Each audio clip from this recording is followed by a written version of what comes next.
Muy buenas a todos. Bienvenidos al pequeño programa y bienvenidos a la lectura del libro La última reina de Carmen Gallardo.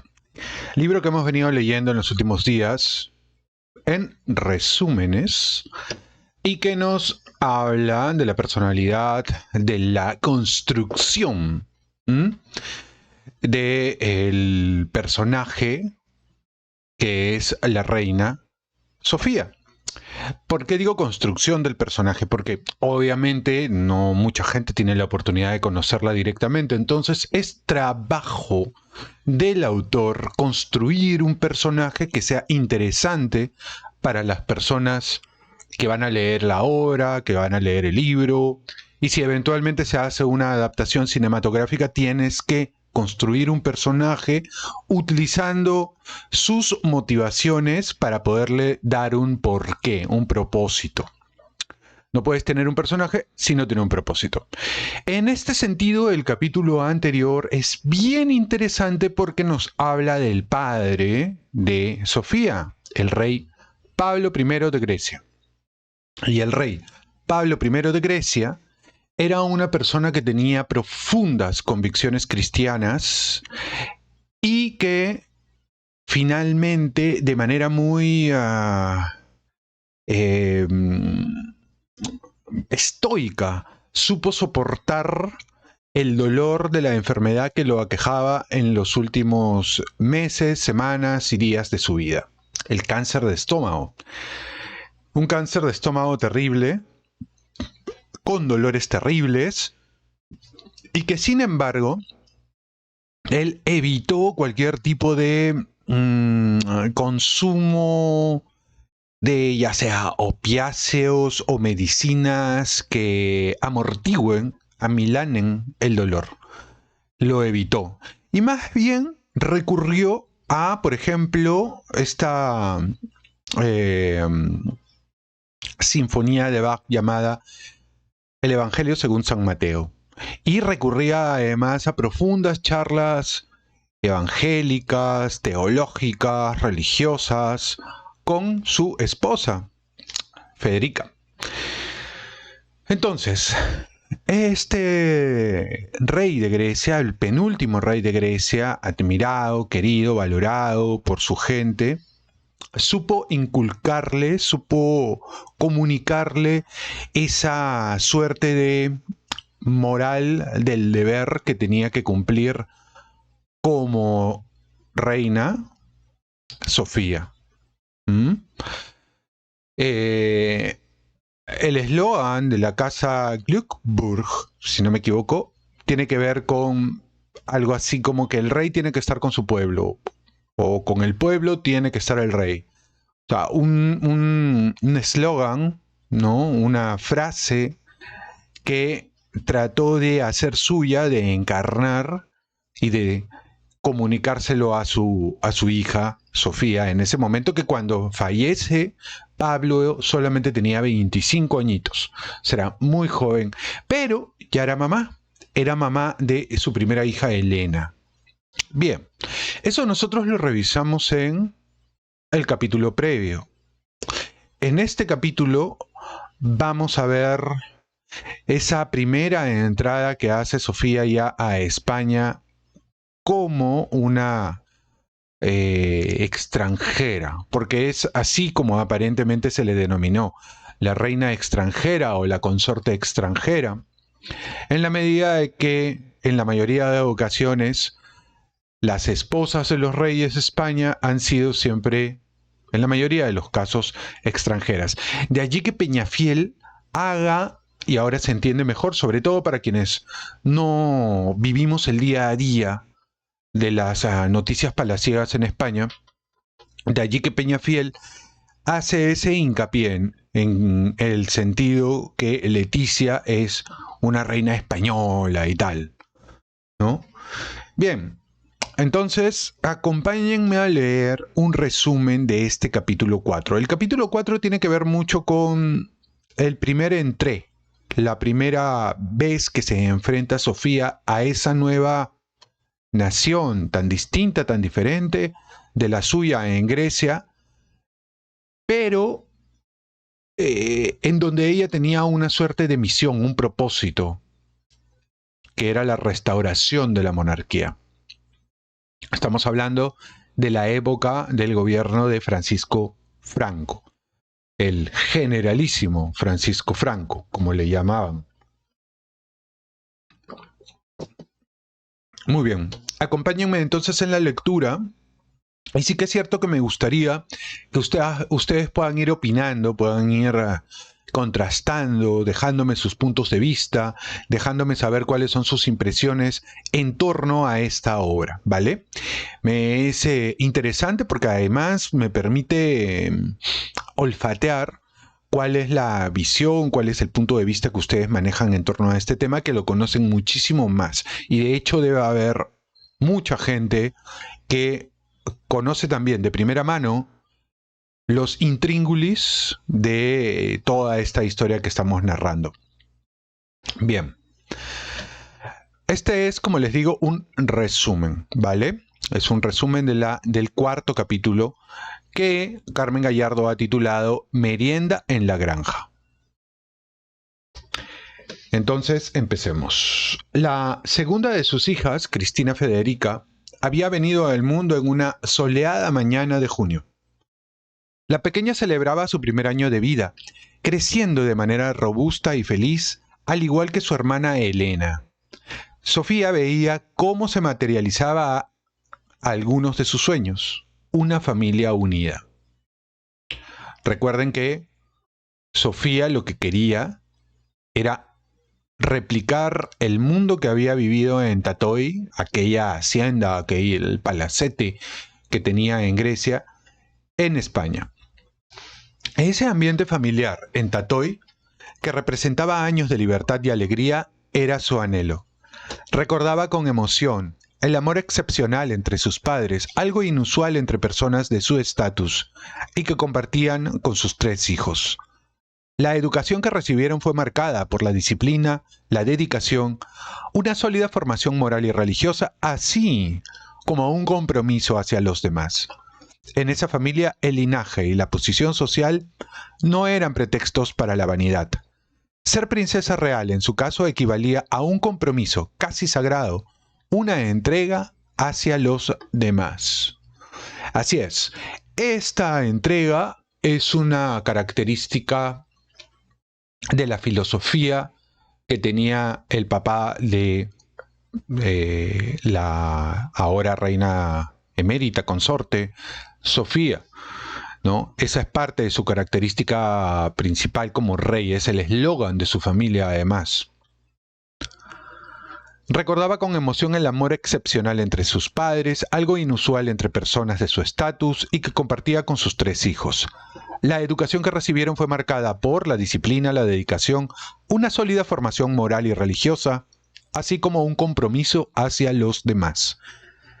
En esa familia el linaje y la posición social no eran pretextos para la vanidad. Ser princesa real, en su caso, equivalía a un compromiso casi sagrado, una entrega hacia los demás. Bien. Internamente, sabía que este deseo casi espiritual provenía más de la influencia paterna. Su madre, por otro lado, seguía la norma de la orden dinástica de los Hannover. Suscipere et finire, emprender y cumplir, un propósito más práctico y carente del tono humanista de la Casa Real de Grecia, que proclamaba: mi fuerza es el amor de mi pueblo. Sofía se mantendría fiel a este lema a lo largo de su reinado. Y este es el punto importante en, digamos, en la filosofía de Sofía y de su casa. Mi fuerza es el amor de mi pueblo, ¿no? Mi fuerza es el amor de mi pueblo. Es decir, marca la idea de que el rey debe estar necesariamente dentro del carácter, dentro del ethos del pueblo, y lo debe reflejar y lo debe defender. Paseaba con sus hijas por el jardín de la zarzuela, donde buscaba recobrar el espíritu y la ambientación de un tiempo en el que se sintió plena. Mientras aguardaba a su esposo, contemplaba el entorno acariciando las flores de los parterres. Aunque el sol aún no se ponía, el príncipe se sumergía durante horas en su despacho. Allí recibía visitas, participaba en reuniones externas o seguía con disciplina prusiana sus actividades deportivas. Durante este tiempo, Sofía se dedicaba por completo a sus hijas, a pesar de las sugerencias de su suegra de contar con la ayuda de damas de la aristocracia española. Rechazó la idea. En la zarzuela no habría una corte de damas de compañía. Decidió manejar sus asuntos como siempre lo había hecho para evitar convertirse en alguien inútil. Aunque tenía personal de servicio, Sofía, madre de 2 niñas pequeñas, se ocupaba por completo de ellas. Jugaba, las bañaba y les devolvía la ternura a pesar de la imagen fría e incluso hierática que algunos críticos le atribuían. Sin haberla tratado ni molestarse en descubrir quién era realmente esa princesa griega, de ascendencia rusa, alemana y danesa. Al llegar a España recién casada, algunos detractores de su esposo la tacharon de hereje por profesar la religión ortodoxa antes de la boda, una elección que no encajaba en la España de Franco, donde se esperaba que la gente decente y respetable perteneciera a la Iglesia Católica. Incluso algunos miembros de las cortes franquistas y de Estoril llegaron a dudar de su etiqueta y educación para devolverse o desenvolverse adecuadamente en la alta sociedad. Entonces, según Carmen Gallardo, Sofía no era vista con buenos ojos por el entorno de Franco y la sociedad española de aquella época. A mí me gustaría saber si es que, sobre todo para las personas que son mayores, me gustaría saber si es que es así, si es que esa es la visión que se tenía en aquella época de Sofía. Si realmente era así como se la veía. En la soledad de la zarzuela, en su pequeño mundo, dedicaba tiempo al análisis de la situación política, a pesar de ocuparse del cuidado de sus hijas. Amante de la política, Sofía interpretaba rumores malintencionados que llegaban a la residencia real. Escuchaba comentarios sobre su futuro dictados por asesores de El Pardo y personas cercanas. También sopesaba el sentir de la calle, tanto de empresarios como de afines al régimen y detractores hábilmente introducidos en el tejido del mismo. Junto a su esposo diseñaba estrategias como si fueran movimientos en un tablero de ajedrez, compartiendo la tarea de restaurar la monarquía. Ambos analizaban perspicazmente la situación, conscientes de que el rey que Franco tenía en mente no residía en Portugal, y ellos eran la única posibilidad de recuperar la corona española. Sin embargo, la incertidumbre sobre cuándo ocurriría pesaba sobre ellos debido al control del dictador sobre el tiempo. Protegiéndose de escuchas y micrófonos en su soledad en la zarzuela, la pareja real diseñaba estrategias para contentar a 2 mundos opuestos, el del Pardo y el de Estoril. Mientras Sofía mantenía claras las normas de educación y protocolo, la tarea de su esposo era más complicada al tener que lidiar con su padre, el legítimo heredero de la corona española.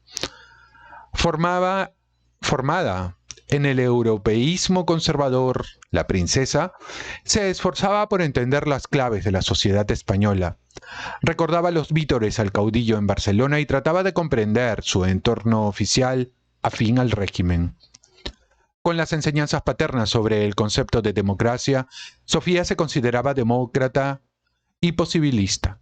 Aprendió a ignorar la política diaria para no enfrentarse al general, quien dirigía el país con mano firme hasta la restauración de la monarquía.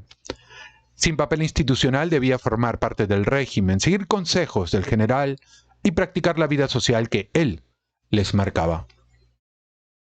A pesar de su aversión por la casa Franco, invitaba a los príncipes a compartir su afición cinegética. Aunque a Sofía le horrorizaba matar animales, aceptaba las invitaciones por respeto al dictador. Desde niña ella convivió con los animales, amándolos y protegiéndolos. Su cordero se movía libremente en Tatoy y los consideraba parte de un cosmos compartido por todos los seres vivos. A lo largo de su vida, solo los animales le ofrecieron el calor que su entorno cercano le negaba. Sofía, la princesa extranjera, era objeto de suspicacias entre los seguidores más leales al régimen, temerosos de lo desconocido. En un país donde las niñas se educaban con historias de princesas, ella se destacaba como una princesa real con un apellido impronunciable y una ascendencia que la conectaba con un emperador alemán y los zares de Rusia. Su historia, marcada por el exilio y los viajes por el mundo, contrastaba con las experiencias de las mujeres españolas afines al régimen. Aunque algunas de las invitadas no sabían bien dónde situar Grecia, todas quedaban embelesadas por su voz, su acento marcado y las palabras que pronunciaba en una lengua ininteligible. Sofía, con primos, tíos y familiares sentados en los tronos europeos, representaba un personaje con una historia diferente. Durante las veladas ociosas de El Pardo, la mujer del general, conocida como la Señora, la invitaba a merendar junto a sus amigas. A pesar del escaso interés personal, Sofía acudía prestamente. La mujer del general, fascinada por la aristocracia y los títulos nobiliarios, le conferían el tratamiento de alteza. Aunque el matrimonio era monárquico, también se aferraba al poder y la señora soñaba con una dinastía propia en el futuro. Por el momento, las altezas mantenían una escasa representatividad en la sociedad española según el deseo exclusivo del general. Acompañaba a su esposo Juanito en las cacerías que tanto le gustaban. Aunque no participaba, se quedaba en la casa de la finca, donde conocía las reflexiones, ambiciones y secretos de los españoles. No comprendía completamente a la familia del general, encontrando a su hija Carmen simpática, pero interesada en asuntos mundanos. El yerno, el marqués, le parecía frívolo y algo histriónico, aunque no sabía exactamente por qué. Lo descubriría años más tarde al apoyar a otro candidato Borbón para la corona de España. En sus encuentros con Carmen Polo, la mujer del general, Sofía mantenía cierto nivel de interacción a pesar de su escaso interés personal. Se sumergía en un mundo lejano a su formación vital y académica, aprendiendo sobre las costumbres españolas. Sofía no podía evitar las suspicacias debido a su condición de extranjera.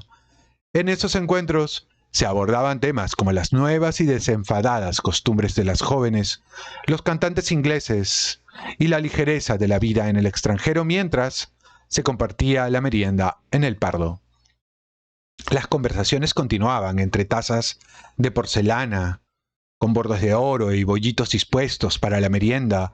Una de las invitadas mencionaba la supuesta relación de la familia de Sofía con los zares de Rusia, lo cual generaba interés, el interés de las demás mujeres.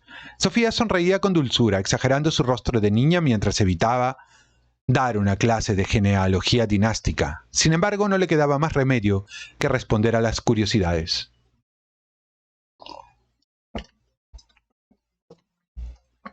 Sí, aunque eran parientes algo lejanos, explicaba Sofía.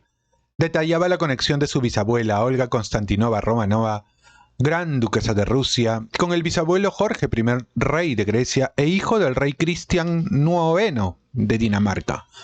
La historia de su familia incluía a tías que se casaron con grandes duques de la casa imperial rusa, eventos marcados por la Primera Guerra Mundial y la Revolución Rusa. El relato continuaba con detalles sobre las trágicas muertes de algunas de sus parientes en Rusia, sus conexiones con los zares y la Revolución Rusa. Algunas de las invitadas expresaban su consternación ante estas historias, comparándolas con los eventos ocurridos durante la Guerra Civil de España. A pesar de las diferencias culturales y las suspicacias que rodeaban a Sofía como extranjera, las mujeres se sumergían en la conversación, pasando de la historia de la realeza a las costumbres y opiniones sobre la política y la sociedad del momento. Así, la tarde avanzaba entre meriendas y relatos en un intento de comprender y conectar mundos aparentemente distantes. La llegada a casa tras aquellas reuniones siempre despertaba en ella la remembranza de los sabios consejos de la abuela de su esposo. Ser una reina extranjera, como todas las reinas de España, era una realidad ineludible. Desde la instauración de la dinastía Borbón, después de la Guerra de Sucesión, solo 2 reinas fueron de origen español: Isabel II, la única monarca, y la infortunada María de las Mercedes, sobrina de Isabel, que falleció 6 meses después de casarse con Alfonso XII. Las advertencias de Victoria Eugenia resonaban en su mente. Ser extranjera en un país reticente hacia los forasteros. Su propia madre, la reina Federica, compartía esa perspectiva, enfatizando la necesidad de aprender a convivir con ello y manejar la situación a su favor. Estos consejos, llenos de buena voluntad y conciliación, eran fundamentales para Sofía, quien los seguía con devoción. Se cuestionaba cuándo las complicaciones la habían atemorizado.